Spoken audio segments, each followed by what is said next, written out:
MV Nashville. Demetria Kaladimos and Dan Miller with the news. Rudy Kalis sports. And Bill Hall's weather. Next on Impact 4, a night owl in tennis shoes. 54 years old. Some people think this man is crazy. You might think so too. But this running man could care less. I'm Andy Pearson. You'll meet one of Nashville's fixtures in the middle of the night. Coming up next in Impact 4.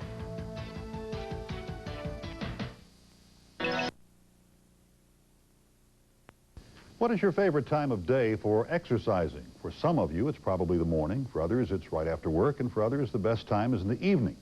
But one Nashville man says the best time for him to exercise is in the middle of the night, after he's been asleep for a couple of hours.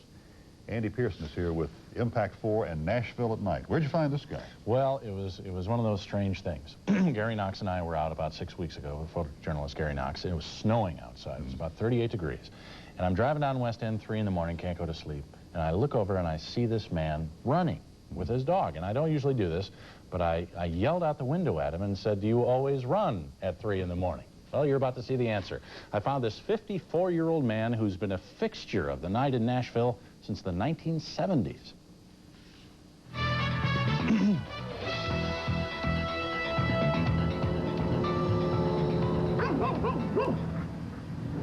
It's a time when the city neither stops nor goes, only flashes yellow. When the wind blows coldest.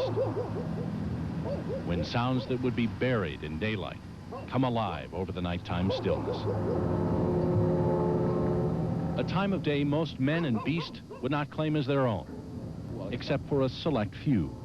Hey, 2 o'clock until 4 o'clock, that's my time.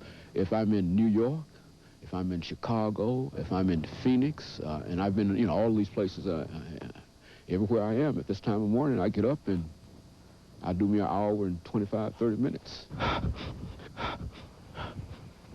Move on, dog.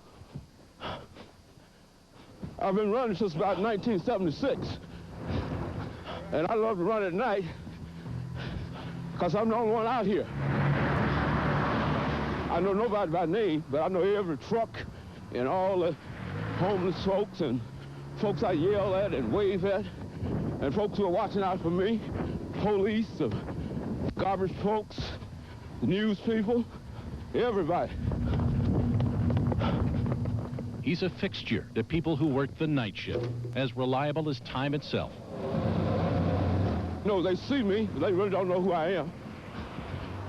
Every now and then, I'll talk to one person or something, but 90% of them don't know who I am, have no idea. They only know they see me out here almost every morning, about the same time. He's the running man. His name is James Haney, Dr. James Haney, a professor of history at Tennessee State University. His weekly routine has been the same for 20 years. Move on, dog. I'm 54 years old. Feel like I'm 19. That's enough for me. I go to bed at 10, get up at 2, go back at 4, 15, and back up at 6. You heard right. At about 2 in the morning, when most of us are snuggled up tight, James Haney and his dog Sandy get up from a sound sleep and run their route of 9.78 miles.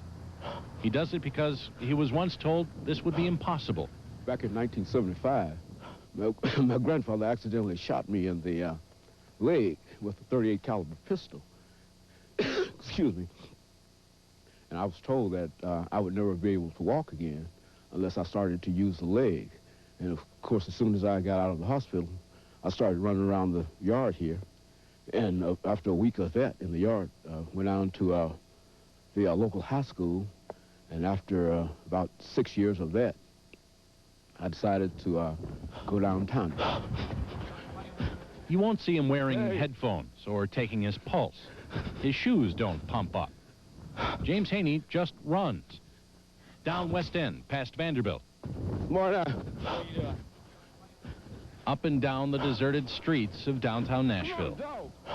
To the banks of the Cumberland River. Down to First. It's 9 7/8 of a mile down to the foot, all the way greeting and waving to people he's seen for nearly a third of his life. Man. How you doing this morning? Good, you? All right. James Haney does this 5 days a week. Same time, same route, same distance. I can't see any disadvantages in this at all. This is what I do, and I love it. I'm not doing this with people. And if they think I'm crazy, well, I can appreciate that. I just believe in the human personality, and I believe that we can do anything that we want to do once we make up our minds to do it. It takes an hour and a half out of my day, and I think it's worth it. Plus, it requires discipline, and I think I got that. And that makes me feel good about myself, gives me greater self-esteem, and I can get out and meet the world better. As he makes that last block toward home, there's no one there. No welcoming committee at the finish line. No one to notice. Before he goes back to his wife and children in his warm bed, there's always a prayer of thanks that he's been able to put one foot in front of the other for another night. Oh, thank you, Lord. Okay. Thanks that he can still devote 2 hours out of each 24, even though it is in the middle of the night, to his body and his well-being. Thanks that there is life, and that life is good. Very few people that I grew up with are alive today, you see, and many of them have died of heart attacks and strokes and violence and whatnot, but Dr. Haney keeps pushing on. And I tell folks that I'm going to be around here a long, long time. I'm going to be around here at least 100 plus. You know, I mean, that's what I'm looking for, you know. In fact, Dr. Haney says he plans to live to be 120. Very Willard Scott. Now, does the doctor ever have problems out there? Anybody ever attack him or try to rob him or anything? Never. In 20 years. Really? Never had a problem. In all those cities, too. But he says the biggest threat is the cars, you know, coming out from the clubs late at night, so he doesn't run on Saturday. Yeah, very impressive. I'm amazed he goes to bed, wakes up, and does this. Yeah, and he's refreshed. That's amazing. Goes back to bed. Demetria. Ahead on the scene at 6, they don't call him Mr. Fix